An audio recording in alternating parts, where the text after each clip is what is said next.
What's up, guys? It's Lefty here, back with part 3 of how to use a live odds screen to help you make more well-informed bets. If using a live odds screen is new to you, make sure to check out part 1 and part 2 of this video series. It'll help you understand what we'll be discussing in this video and in future videos of this series. I'll link parts 1 and 2 in the top right-hand corner now and in the description below this video.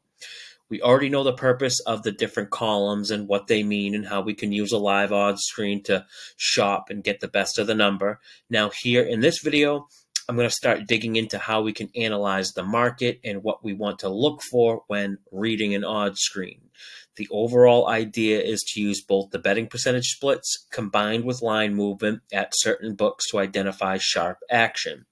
Now, I posted a video yesterday on social media using this same example with the Pacers. We can see they received 60% of the tickets or bets and 88% of the money. The way we can interpret this is the Pacers received bigger size bets. It's really the only conclusion we can draw from 60% of bets accounting for 88% of the money. Now, what's this mean? Who normally bets bigger? Not all the time. But in most cases, the bigger bets are from the more well-informed bettors or sharp bettors. And one way we can confirm if this is true is by looking at how the sports books react to all this money on the Pacers. We can see on the open column, which is what the odds makers first opened this lineup at. It opened Indy minus 4.5. Most books ended up closing Indy minus 6.5, but it didn't just jump from 4.5 to 6.5. It first moved to 5, then 5.5, and then finally settled at 6.5.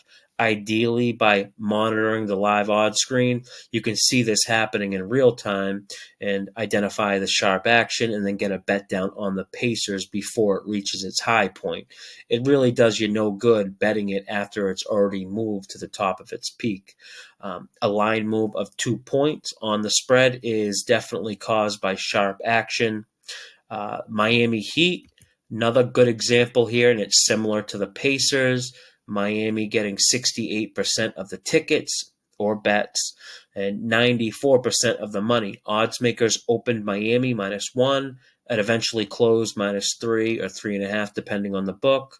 Now, they're not all this easy to interpret. Of course, I'm cherry picking the easy ones here, but let's take a look at Toronto, Milwaukee, the highlighted column up top.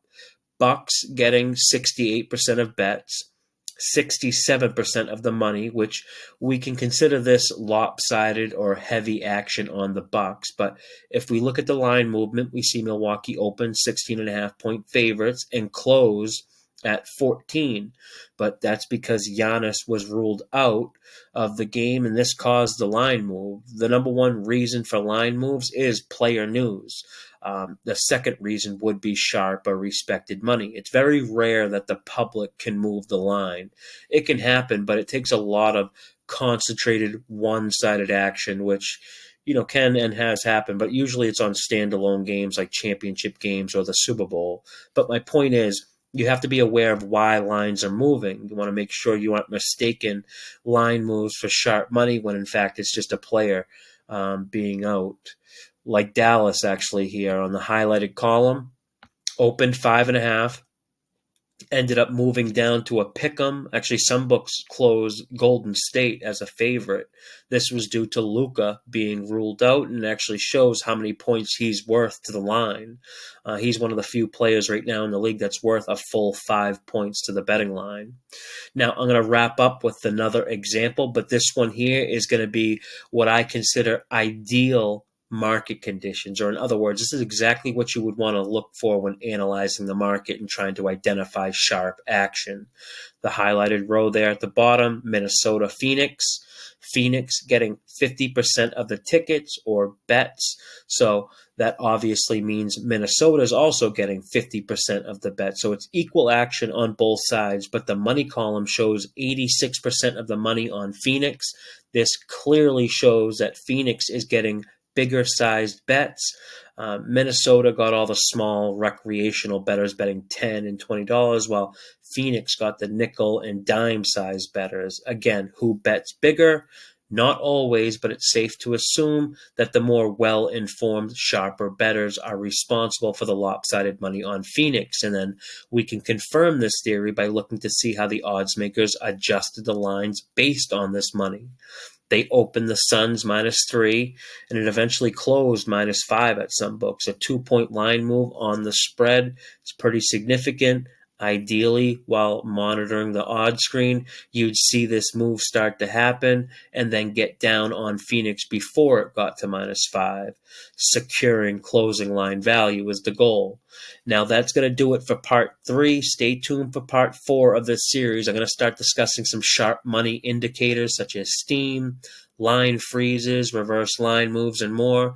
If you want access to this live odds screen, you can get access for free inside the Betting Network Discord. The invite link to join is in the description, and just ask for the link once you're inside the Discord. That's all I got for this one. Until next time, may all the loose balls and all the umps calls go your way.